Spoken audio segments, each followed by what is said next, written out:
예식을 진행하다 보면 저 같은 전문 사회자가 서로 예물을 교환시킨 다음에 신랑 신부에게 가볍게 입맞춤을 권할 때가 있습니다. 그럴 때 뽀뽀를 해야지 프렌치 키스를 하지 마세요. 아니 거기서 혀를 쓰면 어떡합니까?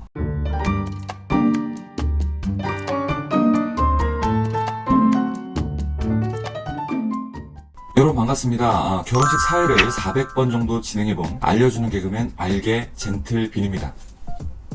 오늘의 주제는 결혼식에서 신랑 신부뿐만 아니라 우리 모두가 할 수 있는 실수들에 대해서 한번 얘기를 해볼 건데요. 제가 여태까지 진행했던 결혼식 사회를 세보면 돈을 받고 진행했던 공식적인 횟수는 한 300회 남짓, 그리고 그 위에 친분 때문에 했던 것까지 더하면 한 400회가 조금 안 되는 것 같은데, 이전 영상들을 보시면 아시겠지만 저는 원래 가수분들 콘서트 위주의 진행을 전문으로 해오고 있었고 결혼식 사회는 별로 안 봤었습니다. 근데 우연히 아는 사람 결혼식 사회를 봐주다가 그 웨딩 업체 관계자분들이 좋게 잘 봐주셔가지고 그때부터 토요일, 일요일 합해서 그러니까 한 주에 평균 5번 정도, 한 달에 한 15번 정도에서 20번 정도는 페이를 받고 결혼식 사회를 봤습니다. 주로 제가 진행했던 결혼식은 주례 없는 결혼식인데 그 주례를 없애는 대신에 양가 부모님들을 한 분씩 이렇게 앞자리로 주례석으로 모셔가지고 말씀을 듣는다든지 아니면 신랑 신부에게 서로에게 그동안 못했던 말을 고백하는 시간을 갖는다든지 하는 거죠. 제가 주례가 있는 결혼식도 진행해보고 없는 결혼식도 진행을 해봤지만 없는 편이 분위기는 훨씬 좋았습니다. 근데 결혼식 사회를 한 300번 넘게 해보면 좀 촉이 좋아진다고 해야 되나? 거의 점쟁이처럼 되는데 먼저 100번까지는 진행은 당연히 퍼펙트하게 하는 거고 그 외에는 좀 눈치가 빨라져요.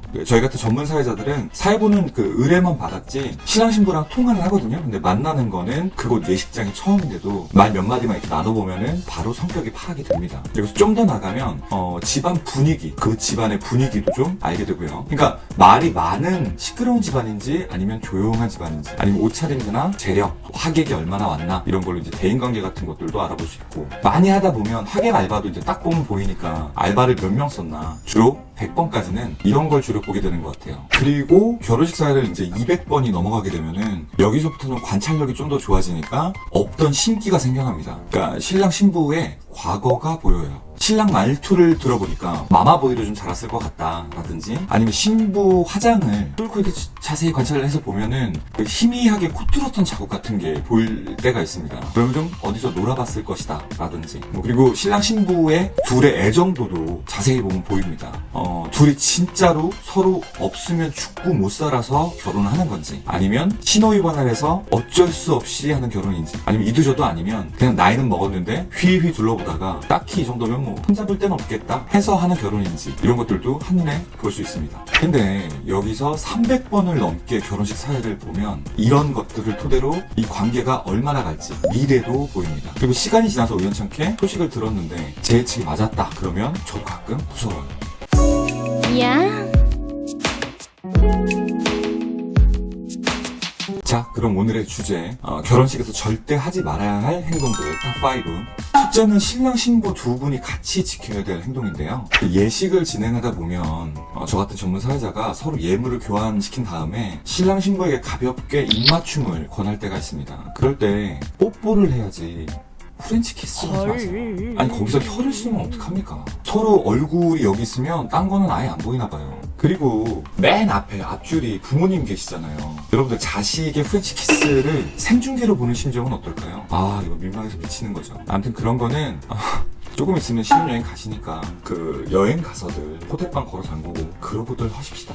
그리고 이거는 여담인데, 양가 그 신랑 신부 양가 부모님한테 직순회에서 쭉 가다가 이제 양가 부모님께 인사하고 이쪽에 한번 인사하고 이쪽에 한번 인사하는 거 있잖아요. 그럴 때 이제 제가 분위기 좋으라고 장모님 사위 한번 안아주세요 라고 멘트를 한다거나, 또 이렇게 안아주면은 사위도 장모님 볼에 뽀뽀 한번 해주세요 이럴 때 있거든요.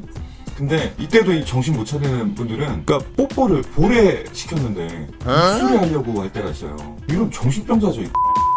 자, 그리고 두 번째로 결혼식장에서 하지 말아야 될 행동은 신랑 혼자 해당되는 얘기입니다. 신랑은 본인의 직업이 가수나 아니면 뮤지컬 배우가 아닌 이상 절대로 축가를 하지 마세요. 신랑이 마이크 잡으면 예식장 분위기가 폭망합니다. 그 이유는 몇 가지가 있는데 제가 하나하나 말씀드릴게요. 일단 거의 모든 예식장들은 음향 시설이 거지 같습니다. 대부분의 예식장은 인테리어나 외관에도 신경을 쓰지 음향에는 별로 신경을 쓰지 않아요. 예식장을 이제 신랑 신부가 계약할 때도 뭐 추가 옵션 같은 거에 꽃장식 추가하시겠어요? 아니면 꽃길 깔아드릴까요? 뭐 이런 옵션은 있어도 스피커를 보스 걸로 하실래요? 아니면 뱅앤올슨 걸로 깔아드릴까요? 이런 건 절대 없습니다. 다른 의미에서 생각해보면 하객들도 예식이 빨리 끝나고 먹을 뷔페 생각만 하지 앞에서 뭔 말을 하든 안 듣는다는 얘기죠. 그러니까 예식장이 그런 곳에 투자를 잘 안 한다는 얘기예요. 여러분, 음향이 이렇게 안 좋으면 월드스타 머라이어 캐리나 가든5도 여기 오면 삑살이 납니다. 그래서 일반인은 자기 실력의 반의 반도 나오기 힘들고 뭐 노래방처럼 이렇게 갇힌 공간이 아니라 그냥 다 트여있는 공간이기 때문에 노래방 에코 같은 울림도 기대해서는 안 됩니다. 그냥 생목, 날목으로 부르는 거예요. 게다가 신랑분은 대체로 일반인이잖아요. 살면서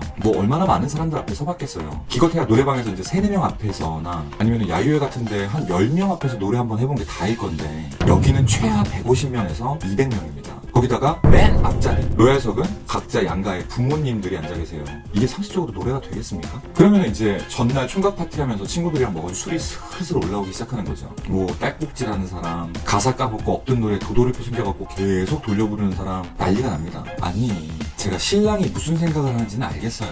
뭐 이런 거겠죠. 내가 원래는 이러는 사람이 아니야. 딴 데 가서는 이러지 않아. 근데 널 위해서 용기를 끌어올려가지고 많은 사람들 앞에서 노래를 부르니까 너는 감동을 먹어라. 근데 신랑님들, 이거는 감동이 아니에요. 진짜 감동은요, 그냥 손잡고 지나가다가 백화점 1층 데리고 가서 신부 얼굴에다가 샤넬백을 던지세요. 그게 진짜 감동이에요.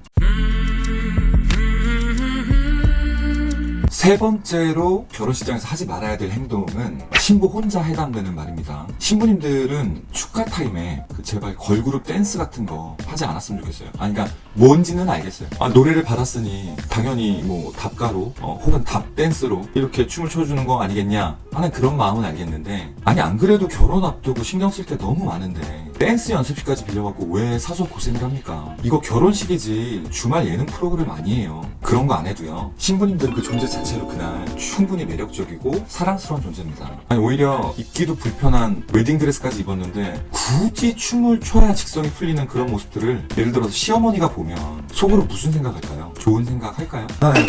저 아이가 우리 집안을 말아먹겠구나. 아마 그런 생각하시면서 심장이 두근두근 하실 거예요. 여러분, 결혼을 하실 때 춤과 노래를 곁들이실 거면 예식이 다 끝난 다음에 피로연해서 하시면 됩니다. 다음은 하객들이 하면 안 되는 행동들입니다. 이건 그냥 간단해요. 그냥 욕만 하지 마세요. 아니, 좋은 자리에 와서 왜 험담을 합니까? 주로 친구들이 그러죠. 야, 나 저 새끼 저 결혼할 줄 몰랐네. 야, 어떻게 또 가긴 간다. 그러면 옆에 있던 이모들이, 아니 어떻게 임신시켜갖고 결혼하는 건 지혜비를 쏙 빼닮았대. 그러면 옆에 있던 신부 친구들이, 신랑 저거 가발이라며? 그리고 결정타를 날리죠. 근데 미숙이 걔 그 남자랑 정리 잘 됐대? 이거는 축하하러 온 게 아니라 담그러 온 겁니다. 아무튼 예식장 근처에서는 절대 말 조심해야 됩니다. 마지막 5번째 결혼식장에서 절대 하지 말아야 될 행동들 중에 하나는, 저 같은 이제 전문 사회잖아, 아니면 그게 아니어도 사회를 부탁받은 분들, 그런 친구분들이 하면 안 될 행동들인데요. 사회자 여러분, 제발 아무 말이나 되는 대로 내뱉는 거 하지 마세요. 예전에 어떤 KBS 개그맨이 심지어 유명한 분이에요. 그분이 결혼식 사회를 보는데 이제 화촉점 양가 어머님 입장하고 하는데 이제 약간 마가 뜬다고 그러죠. 음악만 흐르고 개그맨들은 또 그런 거 못 견뎌요. 그러니까 그 음악만 흐르고 조용한 상황을 못 견디겠으니까 이런 멘트를 날린 거예요. 두 분이 나란히 들어오시는 걸 보니까 마치 음방울점에 갔네요. 이게 뭐야? 아니, 웃기지도 않고 감동도 없고 이거 멘트 왜 한 거죠? 결혼식 사회를 부탁받은 여러분, 결혼식은 인생에서 가장 중요한 한 번뿐인 예식입니다. 그래서 그 예식이 끝나고 나서도 간혹 그때를 추억하고 싶을 때에는 그때 영상을 돌려본단 말이에요. 굉장히 중요해요. 사회자 여러분, 할까 말까 하는 멘트가 있다면 하지 마세요. 전문 사회자분들은 자기가 날린 멘트가 반응이 안 좋으면 그 뒤에 반드시 그 안 좋았던 반응을 2배, 3배 끌어올릴 수 있는 후속 멘트가 있습니다. 이게 없으면 그분은 전문가가 아니고 또 돈을 받아서도 안 되죠. 그러니까 사회를 부탁받은 분들이 결혼식 사회를 봤던 경험이 그렇게 많지 않은 분들은 그냥 어설픈 이벤트 같은 거 해가지고 다 거기에 예식장에 있는 사람들 다 피곤하게 하지 마시고 그냥 깔끔하게 진행만 하시면 됩니다. 어차피 그 앞에 그 예식 순서가 이렇게 적혀있고 멘트도 하나부터 10까지 다 정리가 돼 있는 게 있어요. 저 같은 사람들은 그걸 그냥 통째로 외워버렸지만, 외우지 않고 경험이 없으신 분들 같은 경우는 그냥 그거 그대로 보고 읽으시면 돼요. 아시겠죠?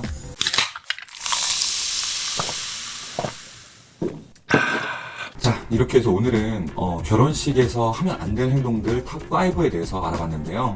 여러분들이 다 알 수도 있지만 약간은 식상하지 않게 색다른 시각으로 한번 다뤄봤습니다. 영상이 좋았다면 구독과 좋아요 부탁드리고 전 다음 영상에서 또 뵐게요. 또 봐요.